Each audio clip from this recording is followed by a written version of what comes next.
संकटांवर मात करण्यासाठी, जीवनात समृद्धी आणण्यासाठी आणि आपली स्वप्न पूर्ण करण्यासाठी आता आपल्याला साथ देतील शुभरत्न। आर्थिक, प्रापंचिक, राजकीय आणि शारीरिक भरभराटीसाठी आजच आपल्या राशीचं शुभरत्न परिधान करा। 5 पिढ्यांपासून विश्वासाची परंपरा। शुभरत्न केंद्र AH मोतीवाला, नेहरू चौक, महाराष्ट्र बँकेसमोर, निपाणी। मोबाईल 09448 14 24 21। जिल्हाध्यक्ष दळवी आणि उपनगराध्यक्ष माजी उपनगराध्यक्ष राजन पोकळे यांनी काल संयुक्त पत्रकार परिषद घेतली फराच्या दिवशी।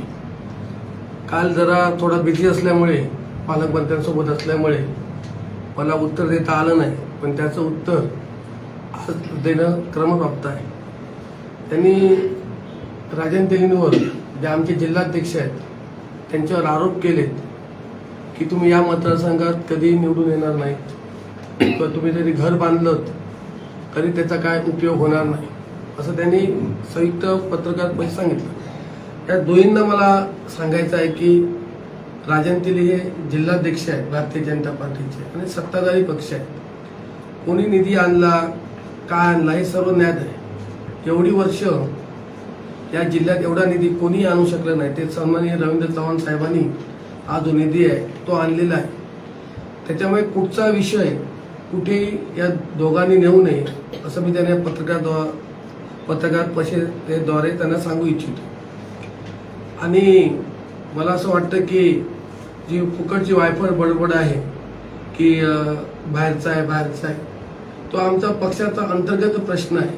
कोणाला तिकीट द्यायचं, कोणाला नाही द्यायचं, हा आमचा प्रश्न आहे। दीपकबाईंसारखं पहिल्यांदा दिलीप नार्वेकरला फसवलं, त्याच्यानंतर प्रवीण भोसलेंना फसवलं, त्याच्यानंतर राष्ट्रवादीचे शरद पवार साहेबांना फसवलं, नारायण राणे साहेबांना फसवलं आणि आता शिंदे साहेबांना पण फसवते। त्याची फसवण्याची संस्कृती केसरकरांची आहे।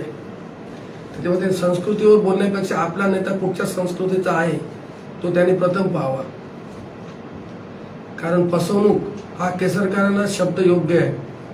गेली 13 वर्ष या मतदारसंघात ते काम करतात, पण 5 जणांना ते नोकऱ्या देऊ शकले नाहीत। मल्टी स्पेशालिस्ट हॉस्पिटल असो किंवा अन्य काही असो, फक्त घोषणाबाज केसरकर टामटूम आमदार मागे मी त्यांना म्हटलं होतं, तसेच आता टामटूम मंत्री आहेत। हे शैक्षणिकदृष्ट्या सुद्धा या जिल्ह्यात ते काही करू शकत नाहीत असे ते मंत्री आहेत। आता राहिलं 1.5 वर्षात एक तरी त्याने इंटरनॅशनल स्कूल या मतदारसंघात नको, या जिल्ह्यात त्यांनी आणून दाखवावं। ज्या गोष्टीचा अजून जमिनीचा विषय संपलेला नाहीये, तिथं मल्टी स्पेशालिस्टची त्यांनी परत घोषणा केली की राजकारणाबरोबर बोलून आपण तो विषय सोडू। पण मी तुम्हाला आज या पत्रकार परिषदेत सांगू इच्छितो, हे काही होणार नाही। हे फक्त सावंतवाडी नगरपालिका डोळ्यासमोर ठेवून हा विषय चाललेला आहे। बाजाराचा विषय जो आहे, आठवडा बाजाराचा, काल सर्व जे भाजी व विक्रेते आहेत त्यांच्या येऊन पालकमंत्र्यांनी निवेदन दिलं, 2000 लोकांच्या सह्यांचं निवेदन दिलं की बाजार तिथंच वर, फक्त हट्टापायी, हट्टी लहान मुला जसं हट्ट करतात तसं बालिश बहु बायका तर बडबडला त्याप्रमाणे त्यांची गद आहे। त्याच्यामुळे त्यांनी आपल्या पहिल्यांदा नेत्यांना आवरावं आणि नंतर आमच्या जिल्हाध्यक्षांवर टीका करावी। आणि तो प्रश्न राहिला कुठचा तिकीट द्यायचा, लढवायचा, तो आमच्या पक्षाचा अंतर्गत प्रश्न, तुमची त्या ढवळाढवळ नको, अशा ठिकाणी सांगू। आमचे दिवसभरातले सर्व अपडेट्स, ताज्या घडामोडी आणि थेट लाईव्ह पाहण्यासाठी सबस्क्राईब करा, लाईक करा कोकणचं नंबर 1 महा चॅनल कोकण 7 लाईनचं YouTube चॅनल।